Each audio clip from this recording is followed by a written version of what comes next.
नमस्कार, सुस्वागतम। मैं आर्निका जैन स्वागत करती हूँ आप सभी का भोपाल दूरदर्शन से प्रस्तुत हमारे खास कार्यक्रम ये है नारी शक्ति में।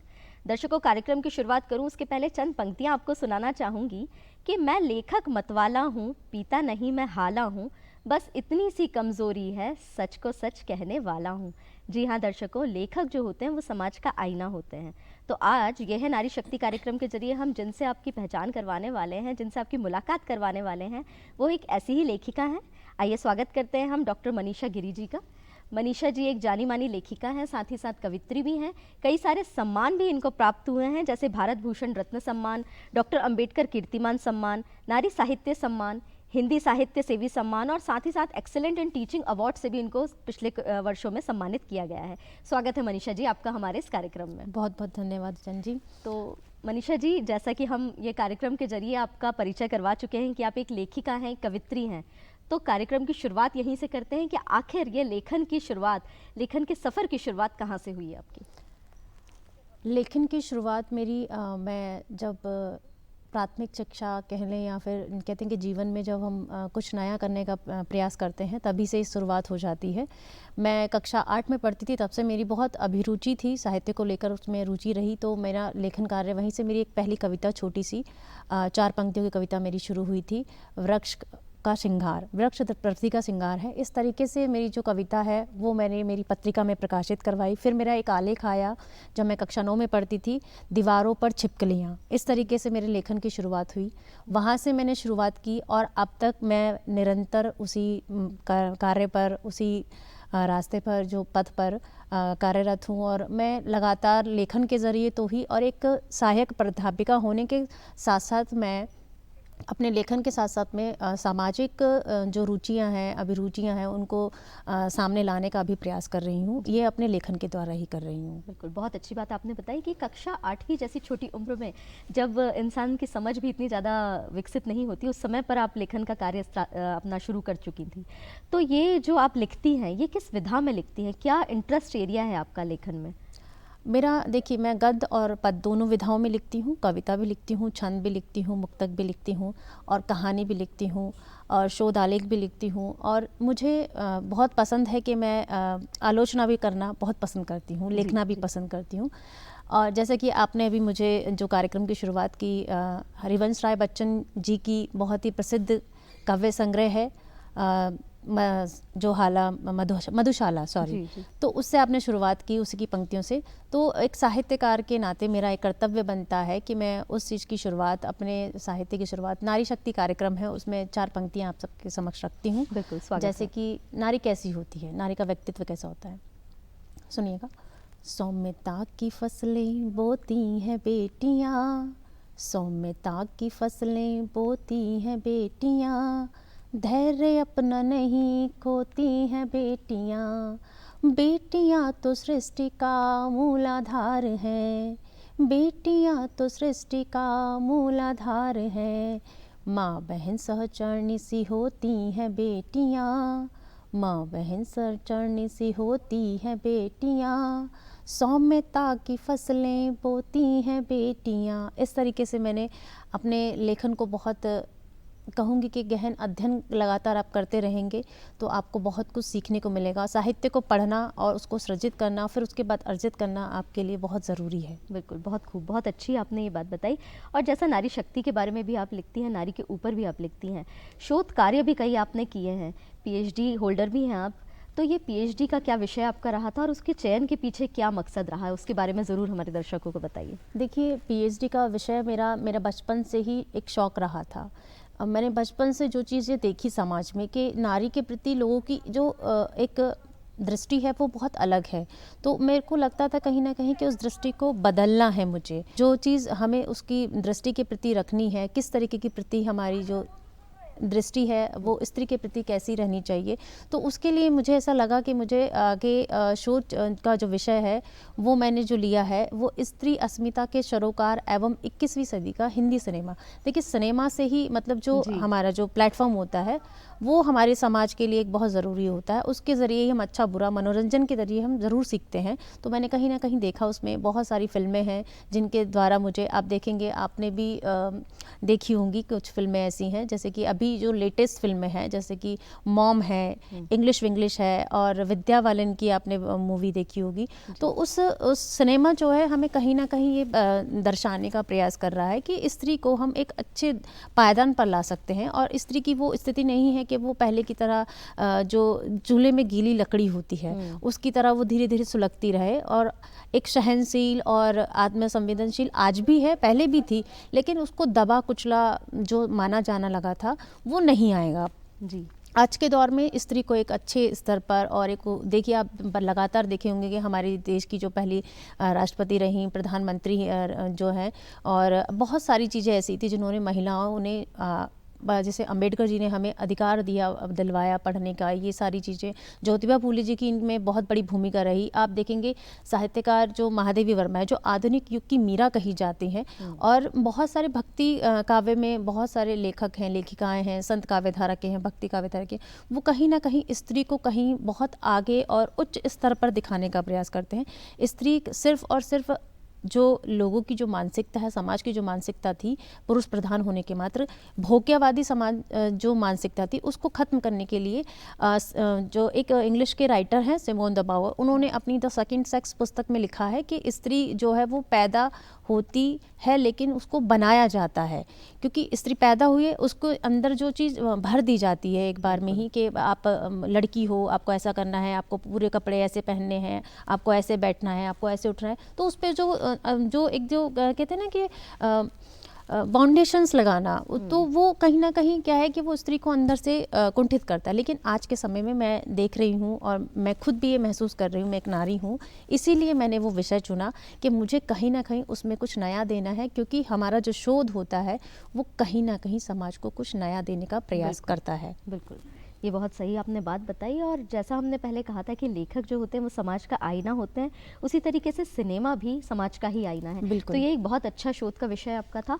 और निश्चित तौर पर जो आप बता रही हैं कि नारी का इवोल्यूशन हुआ एक तरीके से, आज की नारी अपनी प्रतिभा को आगे रखती है, अपने व्यक्तित्व को आगे रखती है। तो अगर हम बात करें इस तरीके के ऐसी कई हमारी महिलाएं भी हैं जो ये कार्यक्रम हमारा देख रही हैं और आपसे प्रेरणा भी पाएंगी इसको देखकर। कई नारियां सृजन की शक्ति रखती हैं, लिखने की शक्ति रखती हैं, पर घर के माहौल या समाज के दायरे में बंद कर वो इस चीज़ में आगे नहीं आ पाती। या अगर हम युवाओं की भी बात करें तो एज अ करियर लेखन का क्षेत्र कितना मायने रखता है और आज की क्या स्थिति है उसकी? देखिए, ये आपका बहुत अच्छा प्रश्न था। मैं उन महिलाओं को बहुत ही ज़्यादा मैं भाग्यशाली भी समझूंगी। अब वो अपने को ऐसा ना समझे कि हम चारदीवारी में रह रहे हैं तो हम कुंठित हैं या कुछ भी। इस मानसिकता जब बाहर निकलें, और बाहर निकलने का मतलब ये है कि आप लगातार अध्ययन करें। अध्ययन करने से जब आप उस अध्ययन को करेंगे तो लगातार आपके मन में बहुत सारे भाव उत्पन्न होंगे। उन भावों को आप कहीं ना कहीं अपनी कलम के द्वारा लिखने का प्रयास करें। जब भी आपको समय मिले तो आप अपना लेखन कार्य करें, लगातार आप लिखते रहें। कहीं ना कहीं कभी ना कभी आपको ऐसा प्लेटफॉर्म मिलेगा कि आप उसको आप बाहर जा सकते हैं। ऐसा नहीं है कि आपकी प्रतिभा को कोई भी नकार सकता है। आप घर बैठे बैठे बहुत सारे कार्य कर सकते हैं। एज ए प्रूफ रीडर आप काम कर सकते हैं। आज के समय में तो आप सोशल मीडिया इतना एक्टिव है कि आप घर बैठे वर्क फ्रॉम होम कर सकते हैं। महिलाओं के लिए ऐसा कुछ नहीं है। ये तो युवाओं के लिए भी अच्छा है कि युवा अगर पढ़ भी रहा है, वो पढ़ने के साथ साथ में भी अपना करियर देख सकता है इसमें कि मतलब वो पढ़ रहा है तो एज ए प्रूफ रीडर है, और साहित्य लेखन में अगर उसकी रुचि है तो वो उपन्यास के द्वारा, कहानी संग्रह के द्वारा, कविता संग्रह के द्वारा लगातार अपना प्रकाशन दे सकता है। पत्र पत्रिकाओं में अपना प्रकाशन दे सकता है घर बैठे बैठे ही। ये बहुत अच्छा प्लेटफॉर्म है। और नारियों के लिए तो ये बहुत सारी पत्रिकाएं निकलती हैं नारी सम्मान में। आहा जिंदगी इसमें बहुत अच्छा उदाहरण है। तो ऐसा नहीं है कि नारी अगर घर में है तो वो उसमें अपना कैरियर नहीं दे सकती है, बहुत देख सकती है। और मुझे तो ये लगता है कि सभी स्त्रियों को ये मानसिकता रखनी चाहिए कि घर में रहते हुए भी उनको ये सारे काम करते रहने चाहिए, क्योंकि इससे क्या होता है कि हमारे जो विचार हैं उनमें एक सकारात्मक ऊर्जा पैदा होती है, परिवर्तन आता है, और ये ज़रूरी है बिल्कुल कहीं ना कहीं अपने आप को ऊर्जा बनाने के लिए। करियर की इसमें बात करें, जैसे कि हम ये प्रश्न आपसे पूछ रहे हैं, तो अगर आज के दौर की बात करें तो ये मतलब पे के उसमें भी अच्छा ही है, क्योंकि कई ब्लॉग्स वगैरह लिखकर भी लेखक अच्छे खासी आय अर्जित कर रहे हैं। बिल्कुल, ब्लॉग्स पे आप देखेंगे, ब्लॉग्स लिखने से आप ऑनलाइन क्लासेस दे सकते हैं, टीचिंग के ज़रिए भी आप देख सकते हैं। बहुत सारा प्लेटफॉर्म आपके लिए आज वर्तमान में उपलब्ध है जो कि इंटरनेट के माध्यम से आप दे सकते हैं बिल्कुल। और साहित्य का सृजन आप उससे कर सकते हैं और अर्जन भी आप कर सकते हैं लगातार। बिल्कुल, बिल्कुल। क्योंकि आप घर में रहेंगे तो ज़रूरी नहीं है कि आपके पास डाटा नहीं हो या फ़ोन नहीं हो। आज ये सभी के हर दूसरे व्यक्ति के हाथ में आपको मोबाइल फ़ोन मिलेगा, जी। तो उसमें आप देख सकते हैं। बहुत अच्छा ज़रिया है कि आप घर में आप अर्निंग कर सकते हैं। ब्लॉग्स में आप देखिए एक छोटे से क्षेत्र में से बहुत सारे लोग इतने आगे बढ़ जाते हैं, कुछ रील्स बना के आगे बढ़ जाते हैं, जी। तो साहित्य भी और वैसा कई ही है। फिल्में भी हम लेखकों की जो प्रकाशित हाँ, चीज़ें हैं उन पर कई फिल्में भी बनती हैं। जैसे मान लीजिए हमने कोई फिल्म देखी, हम चाहें तो एक साहित्यकार के नाते अगर प्लेटफॉर्म चाहिए हमें तो जी। हम उसकी आलोचना कर सकते जी। हैं या आर्टिकल उस पे लिख सकते हैं, आलेख लिखकर आप उस पे प्रकाशित कर बिल्कुल। सकते हैं। वो आप सोशल मीडिया पे डालिए, यूट्यूब पे आप उसका चाहें तो विवरण कर सकते हैं, तो अपनी समीक्षा आप वहाँ पे डाल सकते हैं। तो ये बहुत अच्छा प्लेटफॉर्म जी, है। जी। कोई इसमें अर्निंग का भी बहुत अच्छा माध्यम है। बिल्कुल, बिल्कुल। बहुत अच्छा मार्गदर्शन आपने यहाँ पर इससे दिया। जी। और हम क्योंकि यहाँ पर सिनेमा पर भी आपका विशेष शोध है और उसके बारे में भी बात कर रहे हैं, तो सिनेमा में जो नारी की एक इमेज है, उसको आप किस तरीके से देखती हैं? क्योंकि जहाँ समाज में नारी का एक पद बदला है, नारी की एक जो व्यक्तित्व है वो अलग छाप देती है, उसी तरीके से सिनेमा भी दिखाता है कि एक बदलाव आया है। तो आप क्या सोचती हैं इस बारे में? देखिए, मेरा सिनेमा को लेके बहुत अच्छा नज़रिया है। सकारात्मक नज़रिया आप रखें और सकारात्मक सोच रखें तो बहुत अच्छा है, ऐसा कुछ नहीं है। आप देखिए, पहले की जो स्त्री थी जिसको स्क्रीन पर दिखाया जाता था, वो कहीं ना कहीं बेचारी, अबला, इस तरीके से, मतलब क्या क्या उनके मन में ऐसी, मतलब समाज को सकारात्मक चीज़ें तो मिल रही थी लेकिन अबला वगैरह ये इस तरीके की जो चीज़ें वहाँ दिखाई जा रही थी वो थोड़ा सा परिवर्तित हुई। आज क्या है, एक बोल्ड, एक उभरता हुआ सितारे के रूप में, सशक्त नारी के रूप में, सशक्तिकरण के रूप में वहाँ उसको दिखाया जा रहा है कि एक सशक्त नारी है। उसको किस तरीके से आप देख सकते हैं, आप सिनेमा में देखें, ऐड के माध्यम से आप देखें। ज़्यादातर आप देखेंगे कि पहले क्या होता था कि फिल्मों में अगर कार्य करना है आपको, सिनेमा में आपको जाना है तो कहीं ना कहीं आपको पायदान बनना पड़ता था। लेकिन आज वो स्त्री जो है पायदान के रूप में नहीं, वो एक अपने आप में अपनी पहचान रखती है और सशक्त नारी के रूप में वो कार्य कर रही है। तो कुल मिला के बात ये कही जाए कि भले ही हम पुराने ज़माने की बात करें, चाहे आज की बात करें, चाहे सिनेमा जगत की बात करें, नारी हर जगह पर अपनी शक्ति का प्रदर्शन अच्छे से बिल्कुल, वो शुरुआत से करती आ रही है। आप मीरा को देख के पहचान सकते हैं। हाँ, वहाँ से आप एक उदाहरण ले सकते हैं। और आज के समय में आप देख सकते हैं द्रौपदी जो मुर्मू हैं जी को देख सकते हैं। बहुत अच्छा, मतलब नारी का अपना चल रहा है। और मैं तो यही कहूँगी कि आप नारी जो है कि परिवार के साथ साथ में अपनी जिम्मेदारियों का निर्वहन करते हुए भी अपना जो दूसरा कार्य है उसको भी संपन्न रूप से सफलतापूर्वक संपन्न करती है। जी बिल्कुल। और मनीषा जी, कवित्री भी हैं आप, तो क्या कुछ खास सुनाना चाहेंगी आज हमारे दर्शकों को? देखिए, मैं विशेष रूप से श्रृंगार की कवित्री हूँ और आपकी फरमाइश पर मैं 2 मुक्तक रखती हूँ, सुनिएगा। बिल्कुल। एक मुक्तक रखती हूँ नारी शक्ति के लिए। जी, स्वागत है। कर्तव्य तुम निभाओ, अधिकार तुमको दूंगी, तुम जिंदगी बनो तो संसार तुमको दूंगी। कर्तव्य तुम निभाओ, अधिकार तुमको दूंगी, तुम जिंदगी बनो तो संसार तुमको दूंगी। एक बार रूह अपनी मेरी रूह से मिला लो, एक बार रूह अपनी मेरी रूह से मिला लो। मांगे बिना तुम्हारे मैं प्यार तुमको दूंगी, मांगे बिना तुम्हारे मैं प्यार तुमको दूंगी। इस मुक्तक के माध्यम से मैं ये बताना चाह रही हूँ कि स्त्री जो है, जिसको प्रकृति का रूप माना जाता है, पृथ्वी का रूप माना जाता है, वो बिना मांगे ही हमको सब कुछ देती है, अपना सर्वस्व समर्पित करती है। और एक मुक्तक रखती हूँ श्रृंगार का ही, श्रृंगार की कवित्री हूँ उसके लिए, सुनेगा।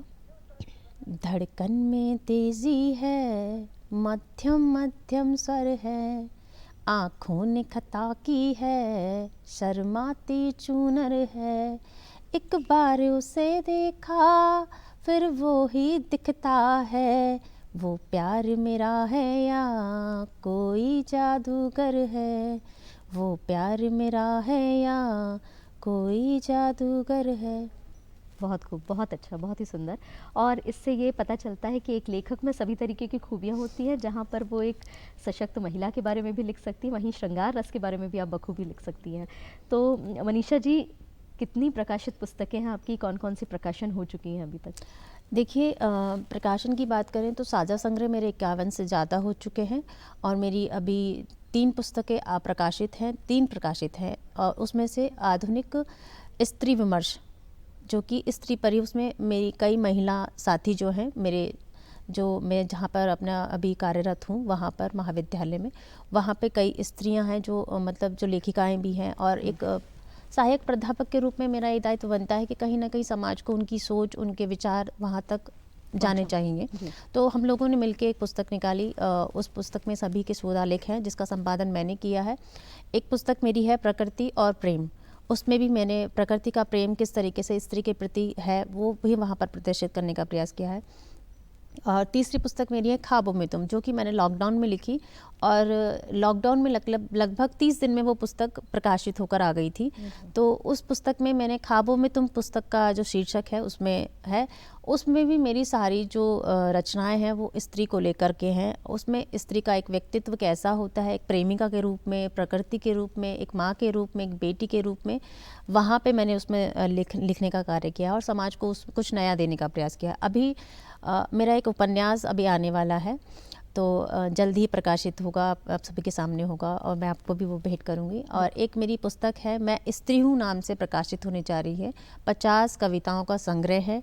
एक कहानी संग्रह भी आने वाला है जल्द ही।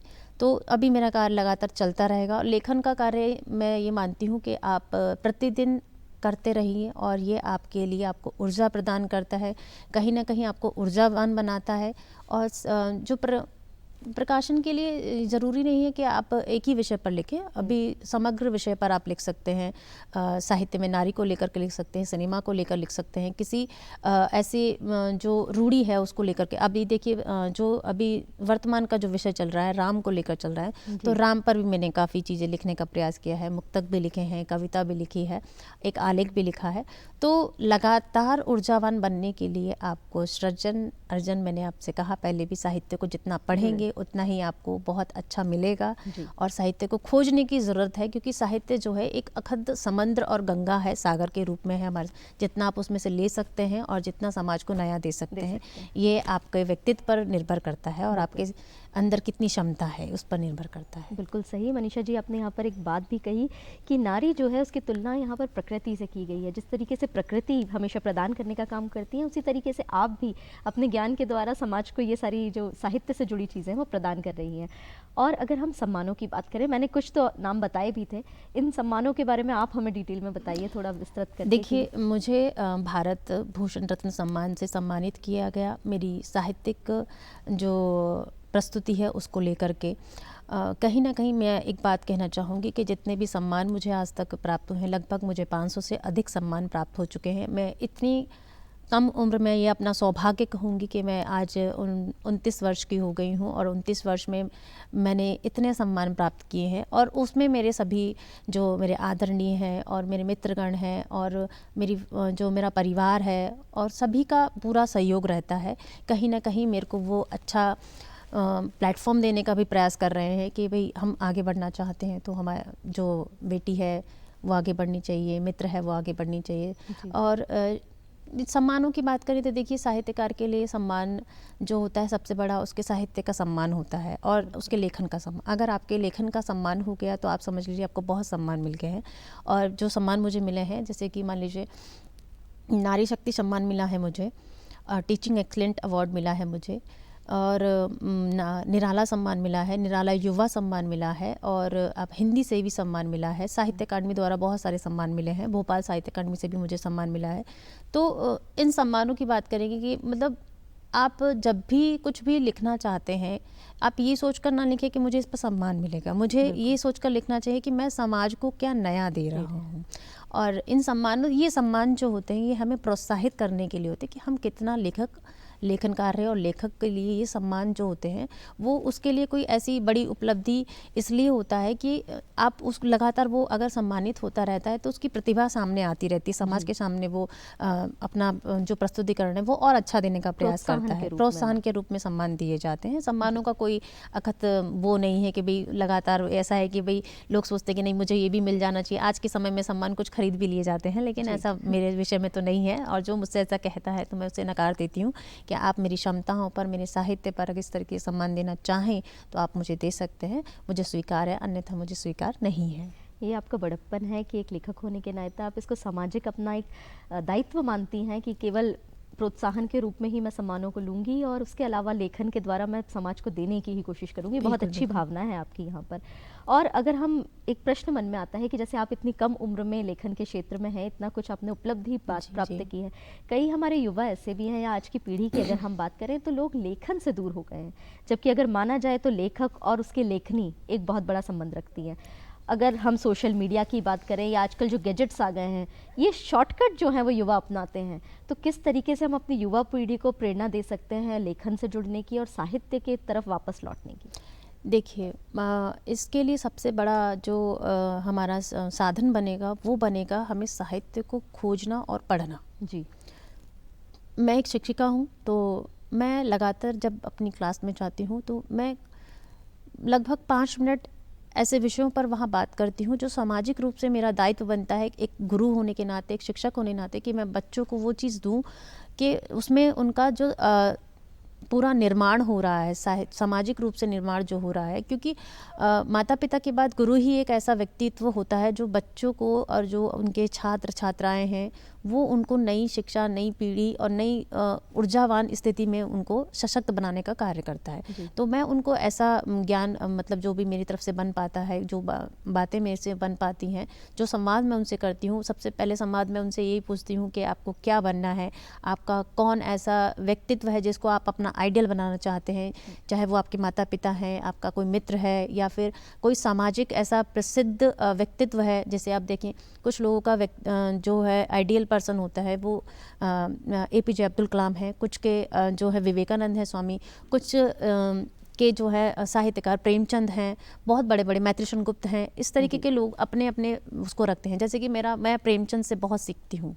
मैंने प्रेमचंद से जीवन के बहुत उतार चढ़ाव को सीखा। उसको पढ़ने के बाद मुझे महसूस होता है कि कवि की कल्पना कहाँ तक जा सकती है। कवि की कल्पना आज वर्तमान में बैठे बैठे वो भूत भविष्य सब जगह पर जा सकती है। कवि की कल्पनाएं आज भी, नागार्जुन को आप पढ़ें तो देखें कि नागार्जुन ने संसक्त सड़क जब लिखी कविता तो वो आज भी प्रासंगिक है। अकाल और उसके बाद जब लिखा तो वो आज भी प्रासंगिक है। बहुत सारी रचनाएं जो हैं जो प्रासंगिक रहती हैं। वाल्मीकि जी ने रामायण लिखी, रामायण आज भी प्रासंगिक है। और उसके जो दोहे हैं और जो छंद हैं, आप देखेंगे कहीं ना कहीं आप जब अंतर्मन से महसूस करेंगे कि वो आपको आज भी मिलते हैं। हमें हमेशा अपने व्यक्तित्व को निखारने के लिए, संपूर्ण व्यक्तित्व तो नहीं कहेंगे कि सभी पूर्ण है, कोई भी परिपूर्ण नहीं होता है, उसको निखारने के लिए हमें लगातार अध्ययन करते रहना चाहिए। तो मैं बच्चों को बहुत सारी चीज़ें सिखाती हूँ कि आप लिटरेचर पढ़िए, आपको हिंदी पढ़ना पसंद है तो आप हिंदी लिटरेचर पढ़ें, इंग्लिश लिटरेचर पढ़ना पसंद है तो आप इंग्लिश लिटरेचर पढ़ें। क्योंकि लिटरेचर से क्या होता है कि साहित्य जब पढ़ेंगे तो साहित्य को समझने का और हमारा जो नज़रिया है वो बदलने लगेगा, और समाज को कुछ नया देने का जब हम प्रयास करेंगे तो वो कहीं ना कहीं जो हमारी युवा पीढ़ी है उसके व्यक्तित्व में नज़र आने लगेगा। क्योंकि उन्होंने शॉर्टकट का जो रास्ता है वो अपना लिया है कि अगर एग्ज़ाम है तो हमें शॉर्टकट में कुछ प्रश्न याद कर लेने हैं, टीचर्स ने बता दिए हैं, या फिर हम कुछ भी ऐसे कर लेते हैं। तो इस तरीके का मेरी मानसिकता से थोड़ा परे है। तो मैं बच्चों को लगातार यही मोटिवेट करती हूँ कि आप पढ़िए लगातार और नया करने का प्रयास कीजिए। जब भी आपको समय मिले अपनी मनोरंजन के लिए, रोचकता के लिए नाटक पढ़िए, कहानी पढ़िए, उपन्यास पढ़िए, इस तरीके का कार्य। बहुत अच्छी बात आपने यहाँ पे बताई। और जो बच्चे यहाँ पर देख रहे होंगे या युवा हमारे साथी देख रहे होंगे वो ज़रूर जानेंगे कि पहले अपना प्रेरणा स्रोत खोजिए कि क्या है और फिर उसके ऊपर लिखना पढ़ना स्टार्ट करिए आप। और देखिए एक प्रश्न और मन में आता है कि लेखक बनना तो बहुत से लोग चाहते हैं, पर लेखक बनने के लिए कुछ विशेषताएं आपको चाहिए होती हैं। तो आपके अनुसार क्या होनी चाहिए वो विशेषताएं जो एक लेखक बनने के लिए ज़रूरी है? देखिए, ये चीज़ मैंने शोध के समय पे सीखी थी। क्योंकि एक शोध जो करता होता है वो ये सोचकर मतलब शोध करता है कि सबसे पहले उसके अंदर ये चीज़ दिखाई देती है, और एक साहित्यकार के नाते, एक लेखक के नाते, कि उसमें धैर्य होना बहुत ज़रूरी है। धैर्य जब आपके अंदर हो जाएगा तो आप चीज़ों को समझने लगेंगे। धैर्य और साथ साथ में सहनशील होना ज़रूरी है। आपको लगातार अध्ययनशील होना बहुत ज़रूरी है। अध्ययनशील, धैर्यवान होना, और ये आपकी सारी चीज़ें जो हैं उसमें आएंगी। आप लगातार अपनी दृष्टि को भी ध्यान में रखेंगे कि आपका उस जो भी आप पढ़ रहे हैं या लिखने का प्रयास, उसमें आपका सकारात्मक और नकारात्मक दोनों जो दृष्टिकोण हैं वो रहने चाहिए। ये आपको सबसे अच्छा लेखक बनाने का प्रयास करेगा। और अपनी दिनचर्या में परिवर्तन करें कि अपनी दिनचर्या में क्या, आप अपनी एक डायरी मेंटेन करना शुरू करें, लगातार आप लिखते रहें। और जो भी विषय आपको नया मिले उसको आप अपनी पेन से, कलम से, जहाँ भी लिखना चाहें, अपने एक पास हमेशा एक डायरी रखें, उसमें आप लगातार नोट करते रहें। फ़ोन का प्रयोग ना करके ज़्यादातर मैं मानूंगी कि आप अपने पास एक लेखन के लिए डायरी और पेन रखें, तो हमेशा उसमें जो भी मन में भाव आए, जब भी आए, जहाँ भी आए, आप लिख लें तुरंत बिल्कुल उनको। बिल्कुल। मनीषा जी, बहुत बहुत धन्यवाद आपका, आप यहाँ पर आज कार्यक्रम में आई। और निश्चित तौर पर जो हमारी नारी शक्ति, नारियाँ देख रही होंगी, युवा जो हमारे इस कार्यक्रम से जुड़े होंगे, उनको आपने बहुत प्रेरणादायक बातें बताई यहाँ पर। और हम आपको भी धन्यवाद देते हैं, आपके उज्जवल भविष्य की भी कामना करते हैं कि इसी तरीके से निरंतर आप अपना लेखन का कार्य जारी रखेंगी और समाज को कुछ नया प्रदान करेंगी। और दर्शकों, इसी के साथ हम आपसे भी लेते हैं विदा, और उम्मीद करते हैं आज के नारी शक्ति कार्यक्रम के द्वारा आपको बहुत सारी प्रेरणादायक बातें पता चली होंगी। मिलते हैं अगले एपिसोड में नारी शक्ति के, तब तक के लिए इजाज़त दीजिए। नमस्कार।